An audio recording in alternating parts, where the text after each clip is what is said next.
Oh profundidades de las riquezas de la sabiduría y de la ciencia de Dios.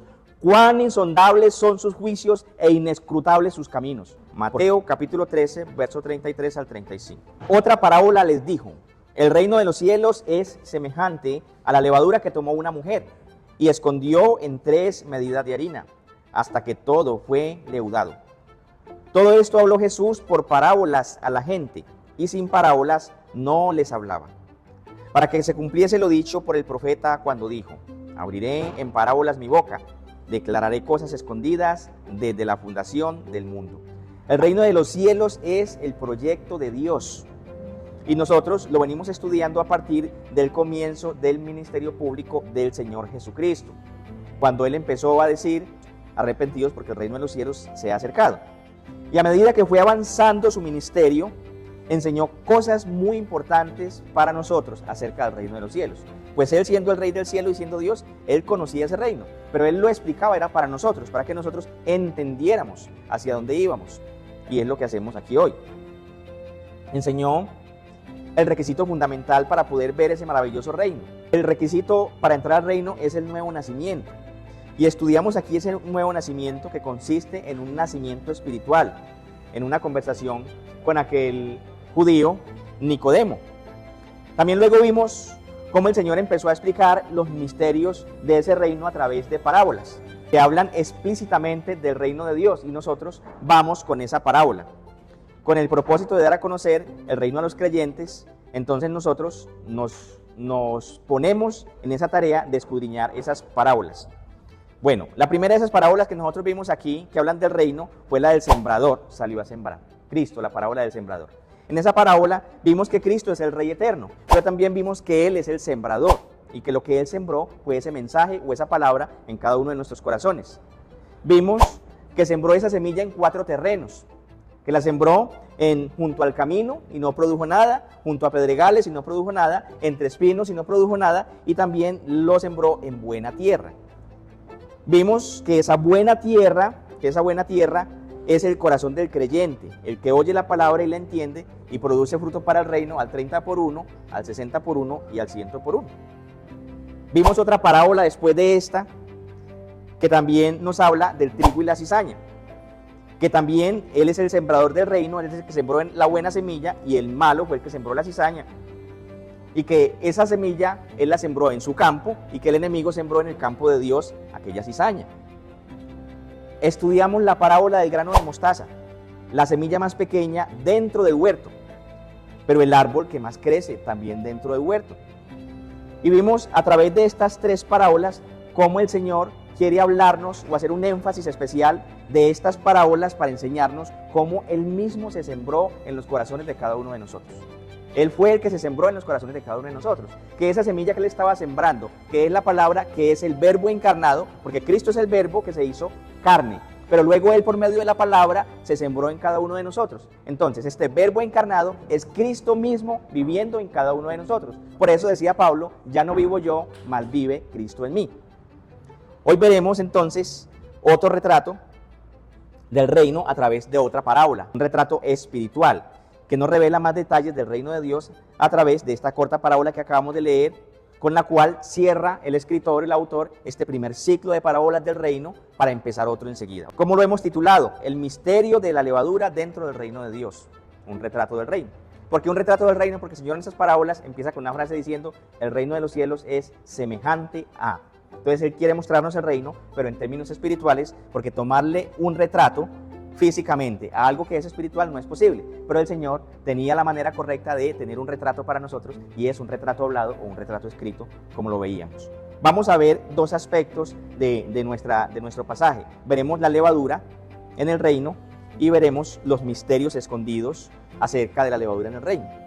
Y vamos a empezar entonces a ver esa primera sección. Otra parábola le dijo: el reino de los cielos es semejante a la levadura que tomó una mujer y escondió en 3 medidas de harina, hasta que todo fue leudado. Esa es toda la parábola. Una parábola más corta que las otras que hemos visto, pero no menos importante que las otras. Hay veces los textos pequeños tienen mayores profundidades y tal vez por eso el Señor los dejó así pequeñitos. Pero cuando nosotros nos ponemos en nuestra humanidad a escudriñar esos pasajes, nos damos cuenta de que no era nada pequeño, sino que definitivamente bastante profundo. Que Dios nos conceda entonces ver los pasajes con el que Él mismo nos amplía lo que vamos a ver hoy. Al igual que las otras parábolas hablan del reino, nos sigue mostrando este retrato del reino de los cielos que nos van a revelar diferentes detalles del reino. ¿Sí? Detalles fundamentales que son para nuestro crecimiento y para nuestra madurez espiritual. Para poder entender eso, debemos indagar un poco sobre los elementos que nos muestra el pasaje. La levadura se menciona desde tiempos muy antiguos. El primer registro está en Génesis 19, donde Moisés empieza a mencionarla en un evento, en la cena que Lot le ofreció a los ángeles que iban a destruir a Sodoma y a Gomorra. Allí está la primera mención bíblica de la levadura. Ya había entendimiento de cómo se usaba la levadura, para qué se usaba y que era prohibida para los eventos que tenían que ver con la adoración, porque Lot y Abraham sabían que estos eran ángeles de Dios, que no eran seres naturales, ¿cierto? Y esto sucedió hace entonces, para el día de hoy, más de 4000 años, pero es posible que se haya conocido desde antes. ¿Por qué es posible que se haya conocido desde antes? Recuerdan que Abel le ofreció a Dios un sacrificio de sangre. Abel ofreció el sacrificio de cordero y fue aceptado por Dios. Y si Abel sabía en aquel entonces de la creación que se debía ofrecer un sacrificio de cordero, también debía entender entonces lo de la levadura, porque no se podía ofrecer levadura. Y recordemos que el sacrificio de Abel fue aceptado y le agradó a Dios lo que le había presentado. La fecha no la tenemos, pero es importante saber que es muy antiguo el conocimiento y el manejo, y Dios le va a dar una relevancia especial a la levadura dentro de la Biblia. Entonces, en realidad, el descubrimiento para nosotros se dio en el año 1857, que este señor, que se llamaba Louis Pasteur, descubrió el uso de la levadura, ¿sí? La descubrió a nivel científico, para que cómo funcionaba y qué hacía, y es lo que marcó el inicio de la comprensión moderna de la levadura y su papel en la microbiología. Hoy se usa para muchas cosas de la farmacéutica, de alimentación, pero no deja de tener su uso original y principal, que es para la panadería o para la fabricación del pan. Entonces, en realidad, ¿qué es la levadura? Vamos a explicar qué es en términos simples ya para que nosotros lo entendamos más fácil. Es masa constituida por ciertos hongos unicelulares capaz de fermentar el cuerpo con que se mezcla. Capaz de fermentar el cuerpo con que se mezcla, tengan esto en mente. En palabras nuestras, es un poquito de masa fermentada o masa podrida o masa descompuesta. Eso es la levadura. Masa podrida. ¿Cómo la hacían? Dejaban descomponer la masa del pan en agua, dejaban que se descompusiera, que se fermentara, que se pudriera, y mientras hace el proceso de descomposición nace un hongo que se llama la levadura. Ese hongo, que se llama la levadura, cuando le echan a otro poquito de masa, la leuda o la infla o la contamina. Cuando la empieza a contaminar, esa masa se crece y está lista para llevar al horno. Es un poquito de esa masa fermenta toda la masa o daña toda la masa, ¿sí? Pero hace un proceso progresivo. En ella hay un proceso de fermentación que produce crecimiento en el pan, dejándolo finalmente con una textura suave y de mejor sabor, cambiando su apariencia, cambiando su color y cambiando todas sus características hasta el final, ¿cierto? Y es en esta parte que el reino de los cielos es semejante a esa levadura. La levadura que tomó esa mujer y que escondió en 3 medidas de harina hasta que todo fue leudado. ¿Qué es lo que quiere el Señor? El Señor no está comparando el reino con esa levadura en sí, sino con lo que produce. ¿Qué es lo que produce? Ese proceso progresivo de transformación en la masa, ¿sí? Bueno, lo que el Señor viene haciendo a través de las parábolas que nos está enseñando es explicarnos el proceso progresivo de transformación de la palabra de Dios en nosotros. Porque ¿qué es lo que Él sembró en nosotros? La semilla. ¿Qué ilustración nos da? Que es la semilla de trigo, que esa es la buena semilla. Y la semilla de trigo es con lo que se hace el pan. Entonces, con estas parábolas y con todas esas parábolas, lo que el Señor está haciendo es una unidad de comprensión de nosotros, del reino, a través de las ilustraciones que Él está dando. Entonces, en el corazón del creyente se lleva un proceso similar de crecimiento progresivo, ¿sí? Por eso dice que es similar a la levadura que una mujer puso en un lugar, escondió en un lugar hasta que toda la masa fue leudada, ¿sí? El creyente, al recibir la palabra, que es la buena semilla de trigo, que el sembrador, que es el Señor Jesús, sembró en su corazón, es transformado desde adentro. ¿Se dan cuenta? Porque la levadura, para que pueda transformar el pan, no se puede poner afuera de la harina, no pasa nada, ¿cierto? Porque hay que ponerla dentro de la harina, amasarla y dejarla dentro de la harina y colocarla en un lugar fresco, ¿cierto? ¿Qué pasa con nosotros? La palabra de Dios puesta, abierta en el Salmo 61 en la sala de la casa, no produce nada en nosotros, ¿cierto? Pero cuando es predicada, es enseñada y es entendida y comprendida por nosotros, empieza a ser ¿qué? Un proceso desde adentro, una transformación progresiva, así como lo hace la levadura en el pan. Esta semilla fue escondida en nuestro corazón y transforma desde adentro, como lo hace la levadura con la masa. Con esa palabra que Cristo puso en nuestro corazón, Él mismo se sembró. Y Él va a empezar en el creyente un proceso de crecimiento a través de algo que conocemos como la santificación, que es la santificación inicial, que es lo primero que nos pasa cuando venimos a Cristo. Ya somos santos por la obra de Cristo, pero no hemos hecho nada. Entonces somos santos por imputación. Nos imputaron la santidad de Cristo. Esa es la santificación inicial. Pero luego viene una santificación progresiva que se da en cada uno de nosotros a través del ejercicio práctico de leer o exponernos o escuchar la palabra de Dios. Esa santificación progresiva se va dando en nosotros porque al oír y al entender la palabra empezamos a obedecerla. Y al empezar a obedecerla, nosotros vamos haciendo el ejercicio práctico y eso se llama santificación progresiva, a través de lo que recibimos de las Santas Escrituras. Entonces, así como un poco de levadura transforma completamente la masa desde adentro, dándole crecimiento, así la palabra de Dios nos transforma a nosotros desde adentro, dándonos una transformación progresiva. Amén. Esto es muy hermoso, mis hermanos. Yo quiero que vayan a Filipenses 1:6 para poder ver en la Biblia lo que yo les estoy diciendo. Porque no se trata de lo que yo digo, sino de lo que la Biblia dice o lo que Dios dice, ¿sí? Lo que debemos hacer nosotros aquí es ilustrar lo que el Señor nos está diciendo. Voy a leer dos pasajes. Ustedes buscan ese y yo leo el otro para que podamos avanzar. Filipenses 1:6, para que veamos cómo esa obra de Dios en nosotros es progresiva de la misma manera, como el Señor lo está enseñando. Dice Filipenses 1, verso 6, estando persuadido de esto, ¿de qué, Pablo? Que el que comenzó en vosotros la buena obra la perfeccionará hasta el día de Jesucristo. Entonces, ¿qué hay? Una perfección progresiva. El que empezó, un comienzo, ¿cierto? ¿Cómo comenzó eso? Con sembrar esa semilla en cada uno de nuestros corazones. El día que escuchamos el mensaje, nos arrepentimos y creímos en Cristo, ese día empezó la obra. El que empezó en vosotros la buena obra, ¿quién fue? Cristo, ¿sí? ¿Qué hace? La perfeccionará. ¿Hasta cuándo? Hasta el día de su venida. Entonces mire que es un proceso que tiene un comienzo, tiene un desarrollo y tiene un final. Entonces por eso lo llamamos transformación progresiva. Ahora vamos al otro pasaje, Efesios 4:13. Efesios 4:13 dice lo siguiente: hasta que todos lleguemos a la unidad de la fe, o sea que hay un propósito, y al conocimiento del Hijo de Dios, a un varón perfecto, a la medida de la estatura de la plenitud de Cristo.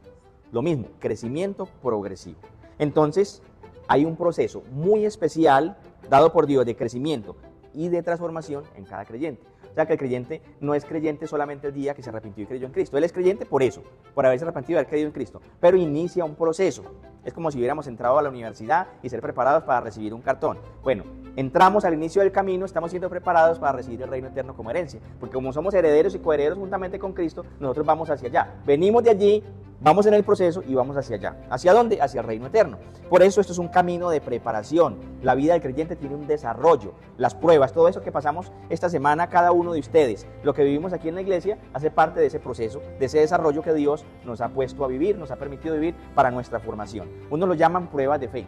Las pruebas de fe tenemos que pasarlas. Otros lo llaman pruebas del Señor, pruebas de aflicción. El Señor le decía a los apóstoles lo siguiente: en el mundo tendréis aflicciones, pero no temáis, yo he vencido. Así que, mis hermanos, como sabemos que estamos en una formación y que esa formación de alguna manera es dolorosa, ¿por qué razón? Porque si miramos la misma comparación de la parábola, ¿qué pasa con el trigo? Hay que molerlo para que sea harina. ¿Qué pasa con la harina? Hay que humedecerla y hay que amasarla o ponerla en el molino hasta que se vuelva masa. O sea, se dan cuenta que el proceso es duro, por eso el Señor hablaba de las aflicciones. Entonces, hay que moler la masa. Y no solo molerla, ahora hay que echarle masa descompuesta y volverla a amasar, descomposición, para que esa masa finalmente termine llegando a lo que Dios quiere. Bueno, nosotros también somos, por eso dice, el reino de los cielos es semejante a eso. ¿El Señor qué quiere hacer con nosotros? Molernos, amasarnos, prepararnos, para que un día seamos aquello que Él quiere que seamos eternamente a su lado en un estado de gloria. Entonces, mis hermanos, bienvenidos a la vida cristiana. No es difícil, porque la carga de ser cristiano es una carga. Él dice, llevad mi yugo, que es fácil, y ligera mi carga. Sí es un yugo y sí es una carga ser cristiano, mis hermanos, pero es la mejor carga que podemos llevar y es el mejor yugo que podemos llevar. No es difícil y no es imposible. Los cristianos vamos llevando la carga y subiendo la cuesta y vamos cantando, ¿sí? Pero cuando uno está sin Cristo no va cantando, sino que va llorando hacia abajo. Entonces, mis hermanos, vamos a llevar esa carga a cuestas sabiendo que es un yugo fácil y una carga ligera. Ahora, entonces, yo quiero preguntarle, la mayoría de aquí conocemos el proceso del pan, ¿cierto? ¿Quién no ha visto en una panadería, aunque sea por la ventanita, cuando vamos a comprar el pan caliente, vemos el panadero amasando, vemos las máquinas, vemos que ponen allá las bolitas en unos charoles, bolitas blancas y chiquiticas, ¿cierto? Plásticas, ¿sí? La masa está blanca, cada porción es una pequeña plasta, pero al ponerle la levadura, aquella pequeña plasta toma forma y se infla sola, aún antes de ir al horno, ¿cierto? Entonces, toma forma y gana medida, se pone más grande, se pone esponjada, se pone bonita, ¿sí? Y luego al hornearla cambia de color, de olor y de sabor. Maravilloso, ¿sí o no? Un proceso hermoso, proceso rápido con el cual el Señor nos está mostrando a nosotros todo esto. Así como el pan va cambiando de forma y de apariencia, en nosotros ese cambio y esa transformación también se está llevando a cabo por la obra de Cristo. Lo bonito aquí es que en nosotros también tiene que estarse viendo ese cambio. Tiene que estarse viendo porque es un cambio y una transformación progresiva. Entonces tiene que estarse viendo. A los creyentes se les ve en su rostro que son cristianos o no. Uno ve a una persona que es creyente y uno dice, pero tiene algo. Pero es que no sé qué tiene, pero que es diferente. O uno va a un negocio y uno dice, aquí como que son cristianos. Uno ve cómo tienen decorado, uno ve qué venden, uno escucha qué música están escuchando, uno escucha cómo se están expresando y uno dice aquí como que son cristianos, ¿cierto? A los creyentes se les nota en su hablar que son cristianos.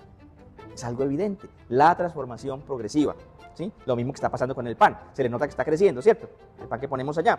Se les nota en su obrar que son cristianos. Venga, Cucho, cómpreme este aparatico que se lo doy barato, es que me lo gané por allá donde estaba trabajando y me lo goleé. ¿Y qué dice el cristiano? No, gracias. ¿Sí? O si le da papaya, lo evangeliza, le dice, eso está mal hecho. ¿Sí? Porque los ladrones no heredarán el reino de los cielos. Entonces, en lo que hacemos se nos debe notar que somos cristianos. En todo esto que le estoy diciendo es semejante esta levadura que escondió esa mujer al reino de Dios. Entonces vimos que es la levadura, de forma simple, resumida o sintetizada, que no podemos irnos a los átomos, al dióxido, a todo eso, ¿cierto?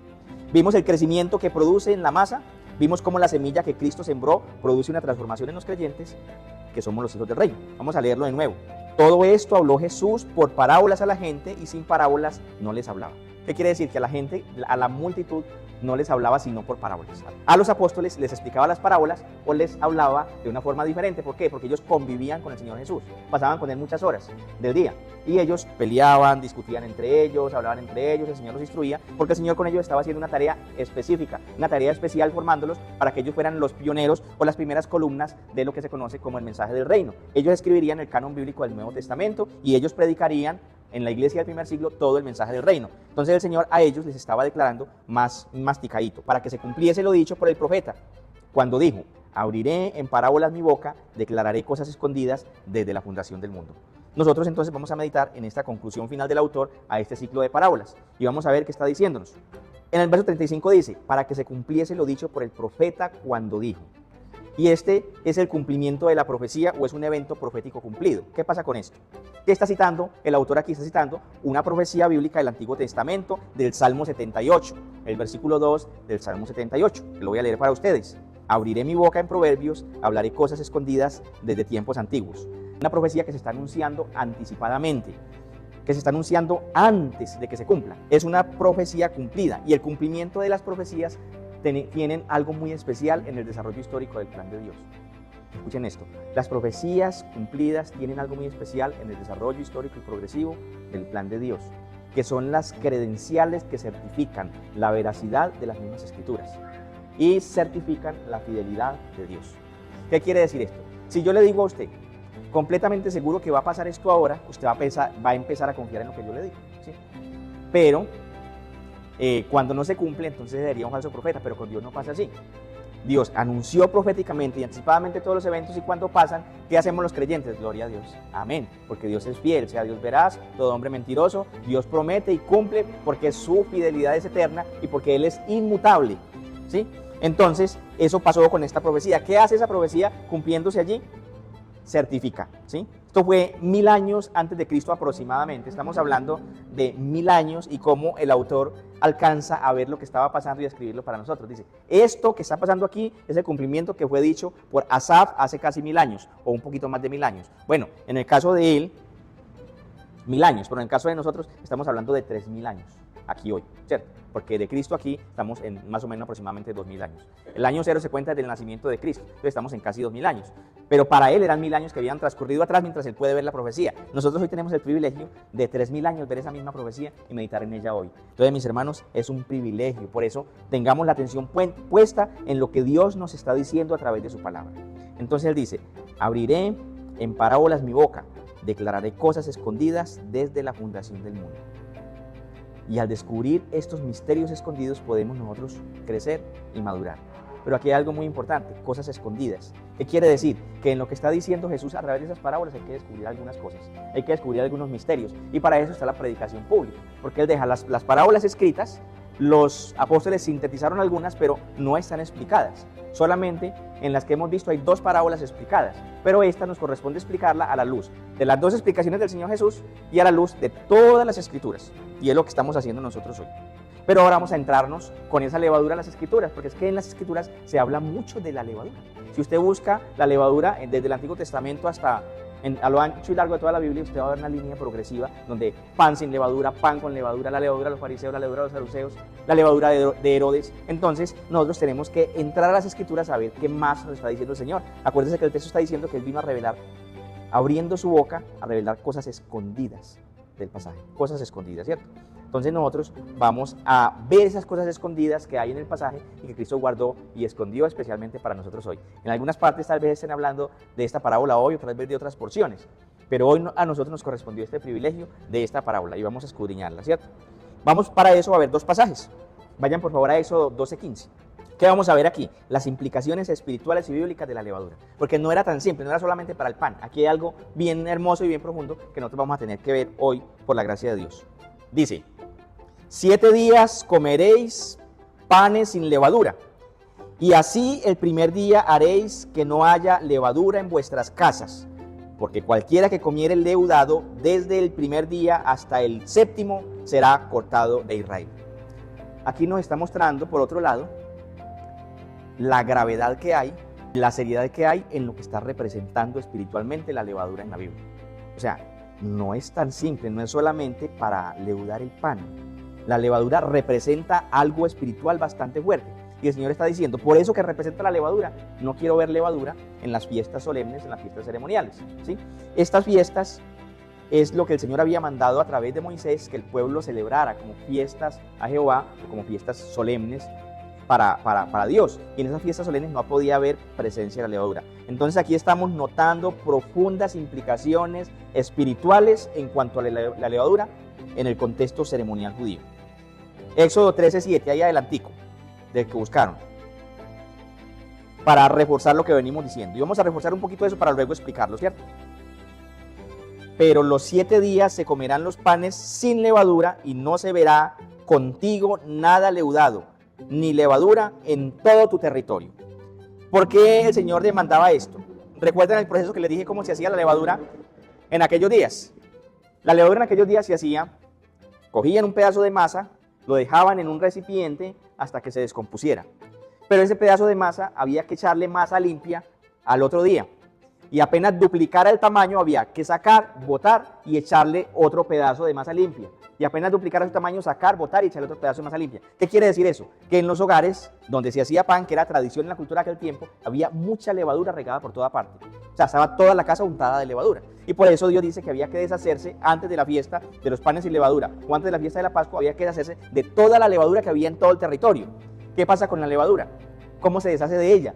Dejas de echarle masa nueva y ella se muere porque no tiene de dónde alimentarse.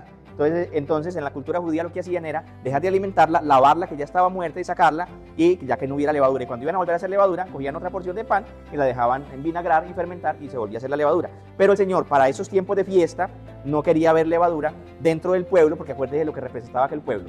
La nación de Israel fue separada de las otras naciones, ¿cierto? Y era una nación especial. Él dice en Deuteronomio 7 que era una nación singular, no como las otras naciones. Dentro de esa nación iban a ser el Mesías. Y Dios estaba guardando y cuidando a esa nación a través de unos rituales y unas fiestas ceremoniales para que cuando se cumpliera el tiempo de la venida del Mesías, ese pueblo estuviera lo necesariamente santificado para la llegada del Mesías, lo necesariamente. Ellos no lograban ser santos completamente.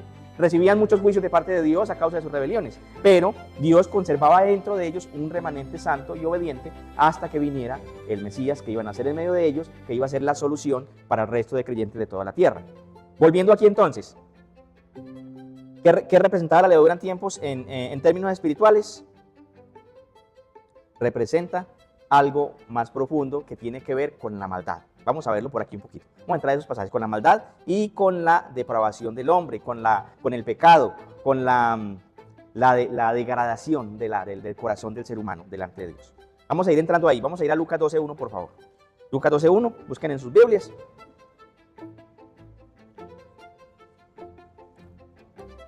Miren a dónde quiero ir yendo, cómo Dios va mostrando que la levadura representa el pecado y la maldad.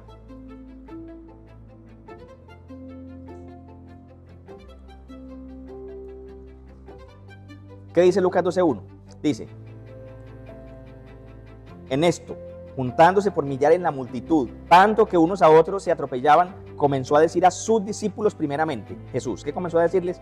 Guardaos de la levadura de los fariseos, que es la hipocresía. El Señor está llamando levadura a la hipocresía y está diciendo, esa es la levadura de ellos, ¿sí? Entonces ahora sí vamos a ir entrando en qué significa la levadura en términos de pecado. Se usa metafóricamente todo el tiempo en la Biblia para explicar la maldad o pecado o la corrupción moral del hombre, ¿sí? Marcos 8:15, ese lo voy a leer para ustedes, que van a ir a buscarlo allá. Dice, guardaos de la levadura de los fariseos y de la levadura de Herodes. ¿Qué quiere decir eso? Que en Marcos 8:15 el Señor está mostrando también otra vez otro corazón rebelde contra Dios, que era el de Herodes, y está mostrando esa levadura de Herodes, ¿sí?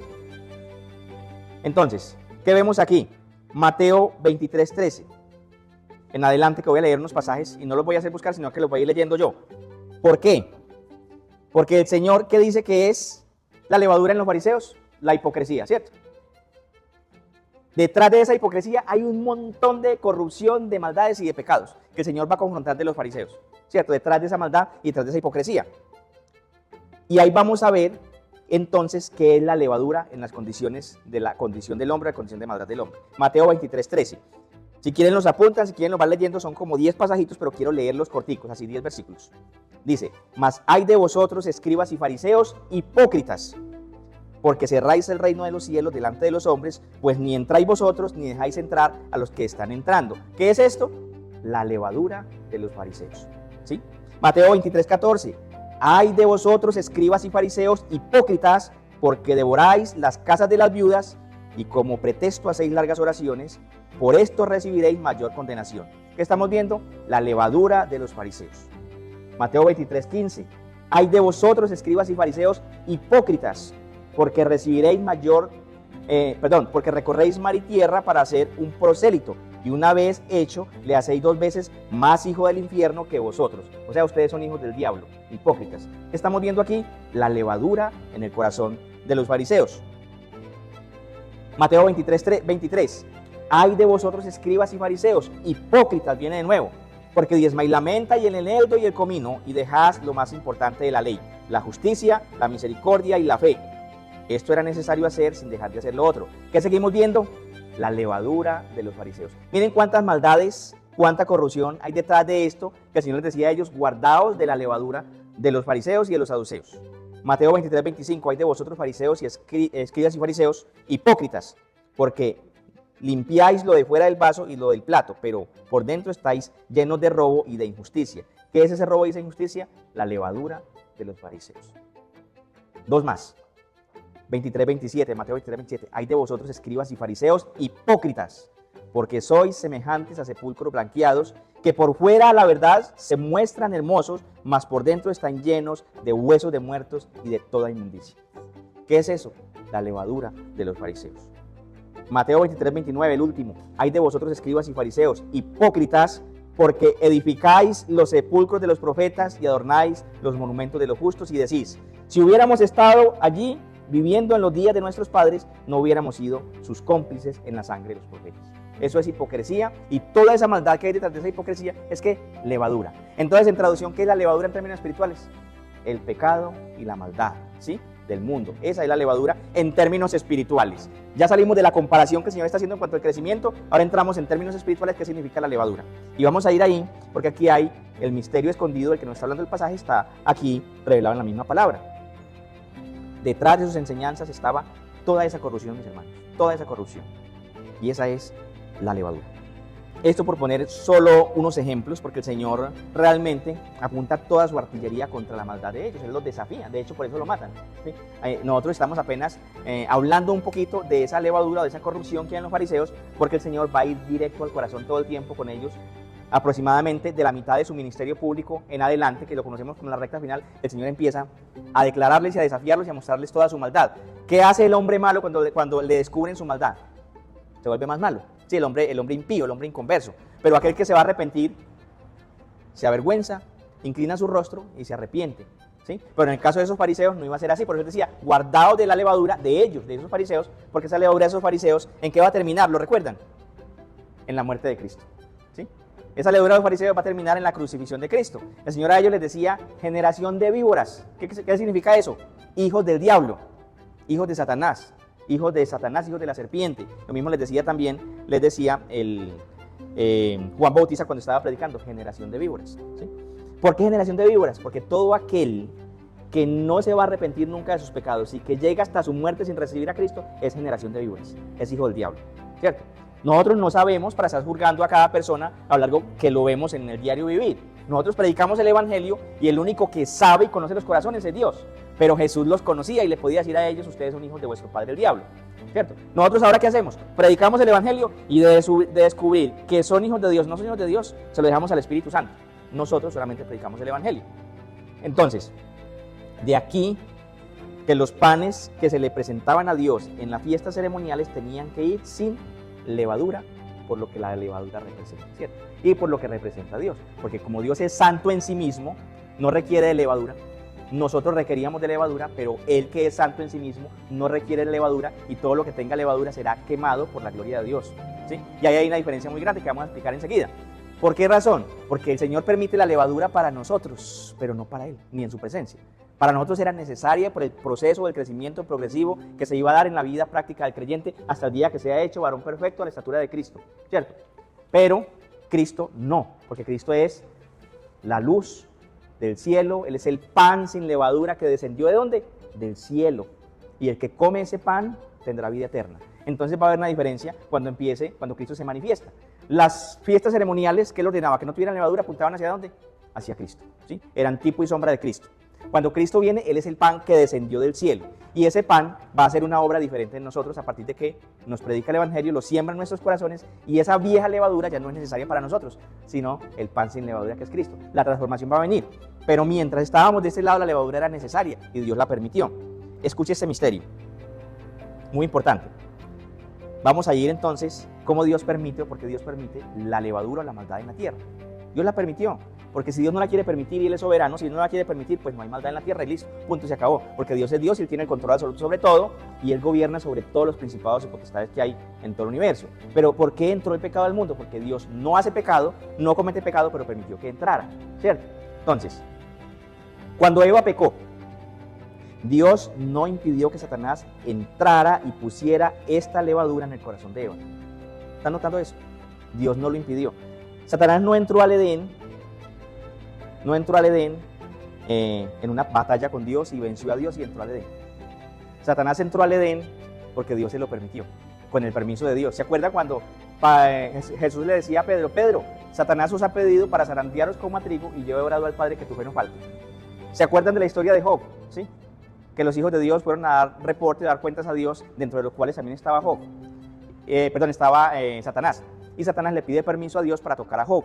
Entonces, en ese sentido, Dios le permitió a Satanás entrar al Edén. Dios es todopoderoso y Satanás mismo se somete a la autoridad de Dios, pero Dios se lo permitió. Y Dios permitió sabiamente que esta levadura fuera sembrada en el corazón de Eva, luego en Adán, y de allí pasó ¿a dónde? A toda la descendencia de Adán. En Adán todos morimos y en Cristo todos vivificamos, todos vivimos, ¿cierto? Pero dentro del plan de Dios, dentro de la soberanía de Dios, esta levadura temporalmente iba a ser necesaria en aquel momento. Cuando Cristo vino, toda esa masa estaba leudada por la levadura del pecado. Cuando Cristo vino a la tierra y se manifestó físicamente en medio de nosotros, toda la masa humana, toda la raza humana estaba leudada, porque la levadura que tocó Eva y la que tocó Adán nos alcanzó a todos. Dice que un poquito de levadura leuda ¿qué? Toda la masa. Entonces, yo quiero que leamos juntos Romanos 3:12, porque aquí los autores del Nuevo Testamento nos están allanando eso que yo estoy diciendo, nos lo van a explicar de una forma más sencilla, más clara. Como está escrito, no hay justo ni aun uno. En toda la tierra no hay ni uno justo. Así está escrito y así dicho, no hay justo ni aun uno. ¿Por qué? Porque nosotros heredamos la contaminación de nuestros padres. ¿Por qué la heredamos? Porque Adán y Eva, cuando tuvieron a sus hijos, ya habían muerto espiritualmente. Adán y Eva eran inmortales, nacen en la presencia de Dios, pecan contra Dios y aún no tenían hijos. Antes de pecar, no tuvieron hijos en su condición de inmortalidad. Los tuvieron después de que estaban muertos espirituales. De ahí se constituye la herencia de aquella condición degradada o degenerada de la genética de Adán y Eva, ¿sí? Ya estaban muertos y engendraron hijos y nacieron con la misma condición. Entonces, ¿qué está diciendo Romanos? Como está escrito, no hay justo ni aun uno, no hay quien entienda, no hay quien busque a Dios. Todos se desviaron, a una se hicieron inútiles, no hay quien haga lo bueno, no ni siquiera uno. Ese es el misterio o parte del misterio de la levadura en términos espirituales en el corazón del hombre. ¿Cómo nos dejó? A todos muertos. Y por eso cuando Cristo vino, cuando Dios recibía las fiestas ceremoniales y solemnes que Él mandó presentar para Él, que apuntaban a Cristo, Él dijo, panes sin levadura.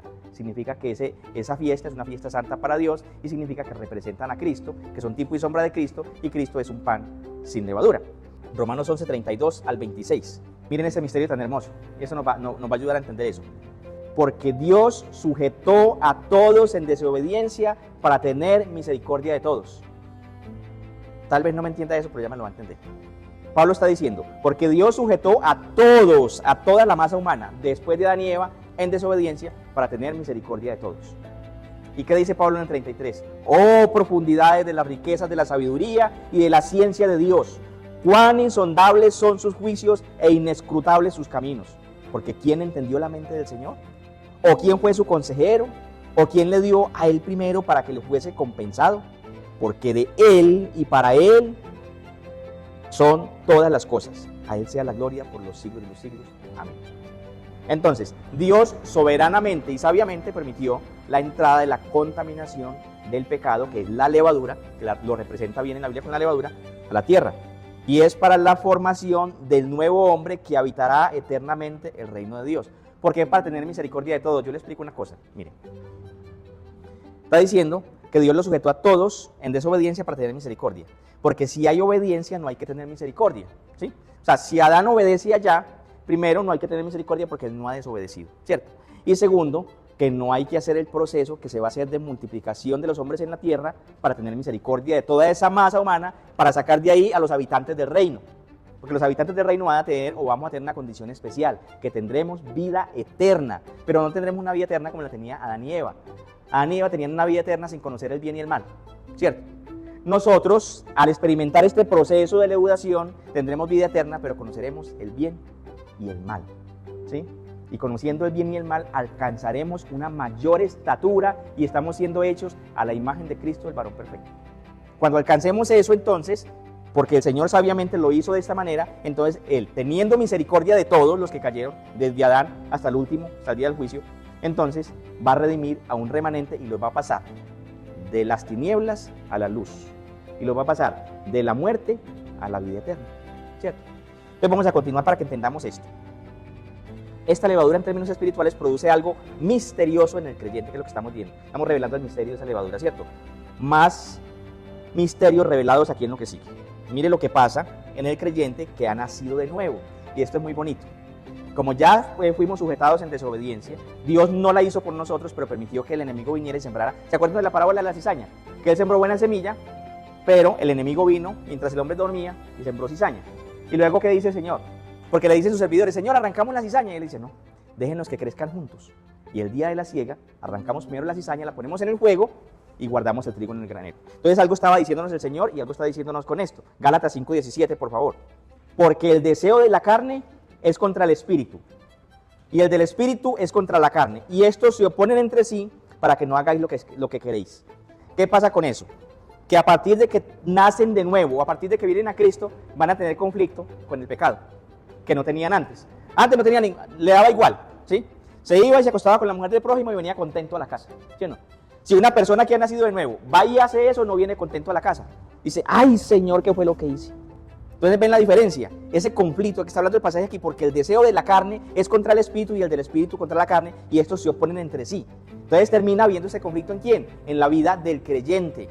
En la vida del creyente surge este conflicto todo el tiempo. Peleamos con los pensamientos, peleamos con el chisme, vienen a contarnos algo y nosotros, ay venga, pero cambiemos de tema. Sí, yo no quiero hablar del vecino, o no quiero saber eso. ¿Sí? ¿Por qué? Porque ya en nosotros hay un nacimiento espiritual y Cristo vive en nosotros. Y el Espíritu Santo que vive en nosotros, dice la palabra de Dios, que nos convence de justicia, de pecado y de juicio. Entonces el creyente no puede hacer lo que hace el no creyente. El no creyente se emborracha, mata, asesina, roba, hace y deshace y duerme tranquilo. Es más, ese día duerme más bueno. Pero cuando un creyente comete un resbalón o comete un error, ¿qué pasa? El Espíritu Santo se contrista y él es convencido de que le ha faltado a Dios, que ha pecado contra Dios y tiene que venir a postrarse y arrodillarse. Entonces existe este conflicto. ¿Pero por qué existe este conflicto? Porque estaba la levadura ahí, ¿cierto? Si no hubiera estado la levadura no existiría ese conflicto. ¿Por qué? Porque pues si no hay levadura, no hay tentación, no hay deseo de pecar, no hay deseo de la carne, no pasa nada. Entonces Dios permitió eso para que pasara esto, para que pasara ese conflicto entre la naturaleza humana, porque estamos aquí, tenemos que tener ese cuerpo humano, y entre la naturaleza espiritual, la nueva naturaleza, el nuevo hombre, el que es nacido del espíritu, espíritu es, el que es nacido de la carne, carne es. Entonces nosotros que hemos nacido espiritualmente, los creyentes que hemos puesto la fe en Cristo, tenemos este conflicto permanente dentro de nosotros. En el caso de los creyentes, este conflicto interno los hace crecer. Escúchenme en esto. Cada victoria frente al deseo de pecar es un verdadero crecimiento. Cada que nosotros tenemos deseo de pecar, le oramos a Dios y ese día no pecamos, ese día crecemos espiritualmente. ¿Sí se dan cuenta el beneficio que hay de ese pecado remanente aún que queda en el creyente? Porque salimos de la casa y luchamos con ese pecado. Salimos del trabajo y luchamos con ese pecado. Vamos a trabajar y luchamos con ese pecado remanente. Pero nosotros hay una batalla. Y hay veces ese pecado remanente puede ganarnos unas, pero finalmente hay una victoria garantizada porque nosotros no vencimos, Él venció por nosotros. Y como Cristo venció por nosotros, entonces nosotros tenemos garantizada esa victoria y eso es lo bueno de ser creyente. Por la semilla que Él sembró por su palabra y puso en cada creyente, un día ese conflicto terminará del todo, ya no será más. Y seremos semejante a Cristo en nuestro estado de gloria. Hacia allá vamos, ¿cierto? Hacia allá va el creyente. Si vamos a ser semejantes a Cristo en el estado de gloria, ya esa levadura y ese conflicto terminará, ya no habrá más conflicto. Allí ya estaremos como Cristo, sin levadura, pan sin levadura, como Cristo. Ya seremos semejantes a Él, lo veremos cara a cara, tal como Él es, y podremos tener una unidad perfecta, como la que veíamos hace 8 días en la predicación, de esa unidad que Dios desea tener con el creyente, o que Dios ya no solo desea, sino que ya prometió que tendríamos, por la misma que oraba el Señor en Juan 17. No oro solo por estos, sino por los que han de creer en mí en la palabra de ellos. Oro, Padre, para que ellos sean uno en mí, así como tú y yo, Padre. Como la unidad que tiene el Padre y el Hijo, Jesús estaba orando para que nosotros fuéramos en unidad con Él. Cuando alcancemos esa unidad, ya no habrá más lucha con ese pecado remanente y con esa levadura. Si no estuviera esa levadura allí, no habría esa batalla y no habría ese crecimiento progresivo, mis hermanos.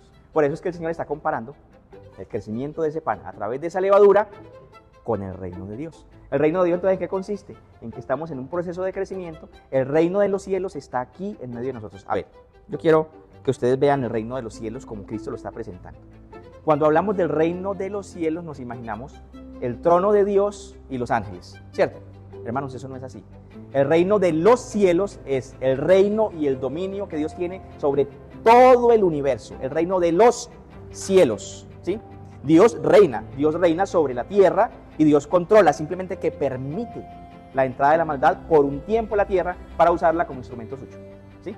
Pero Dios es el rey de esta tierra, Él reina. Lo que está pasando en el mundo está dentro del plan de Dios, está dentro de la providencia de Dios, simplemente que se está cumpliendo. ¿Qué anunció Jesús en Mateo 24?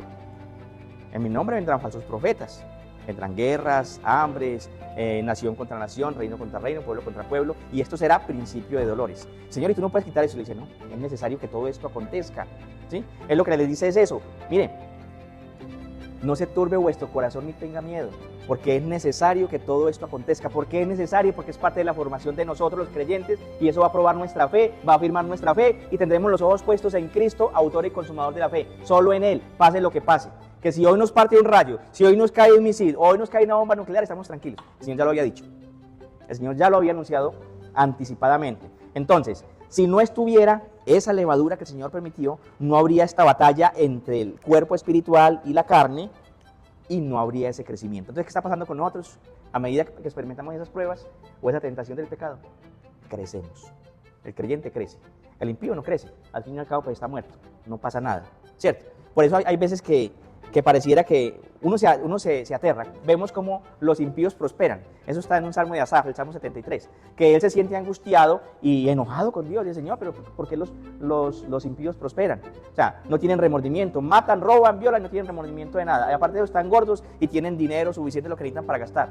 Hasta que entré en el santuario y comprendí el destino de ellos. ¿Sí? Comprendió que el destino de ellos es la muerte. Entonces Dios le está permitiendo tener algo de disfrute temporal mientras viene el juicio, donde será el lloro y el crujir de dientes. Entonces nosotros nos preocupemos por eso. Dejemos que los impíos vivan como el Señor se los esté permitiendo ahora, pero nosotros al final tendremos una vida dentro del reino de Dios. Porque cuando les decía ahorita, ese es el reino de los cielos, el reino universal. Cuando Dios nos está formando a nosotros, no nos está formando para que nosotros seamos solamente los súbditos de ese reino. Nos está formando para que nosotros reinemos con Él. Eso es lo que dice la Biblia. Eso es lo que dice el Señor Cristo. Eso es lo que dice nuestro Señor. Y reinaremos con Él, nos sentaremos con Él. ¿A dónde está Él? Sentado a la diestra de Dios Padre. ¿Y qué está orando Él? Oro, Padre, para que donde yo esté, ellos estén conmigo. Entonces, ¿dónde vamos a estar? Vamos a estar en el reino de Cristo, sobre toda la creación, reinando con Él, mis hermanos. Así que hay esperanza y la victoria está prácticamente anunciada, porque Cristo ya venció la muerte, que era el último enemigo para vencer. Él venció la muerte. Entonces nosotros no tenemos ninguna preocupación por eso. Nosotros estamos simplemente viviendo aquí, siendo formados y esperando el día que seamos unidos a Cristo por la eternidad. Ven el misterio entonces revelado antes de la venida de Cristo. Esta levadura cumple un propósito para formación en el corazón del creyente, mis hermanos. Eso es lo que pasa con la levadura. Si tú pones el pan sin levadura, no crece, ¿cierto que no? Si el Señor nos deja aquí, sin haber permitido la entrada de ese pecado, no habíamos experimentado el crecimiento necesario para ser los habitantes de ese reino eterno. El Señor es sabio, ¿cierto? Muy sabio. El que creó todas las cosas, nada más y nada menos. Cuando seamos semejantes a Cristo en unidad perfecta, en el estado de gloria, ya no existirá más esa batalla como lo decíamos ahorita. La victoria frente al pecado será total y eterna. Y entonces seremos panes sin levadura, como les dije. Amén. Yo quiero hacer una aplicación entonces para los amigos que aún no han venido a Cristo.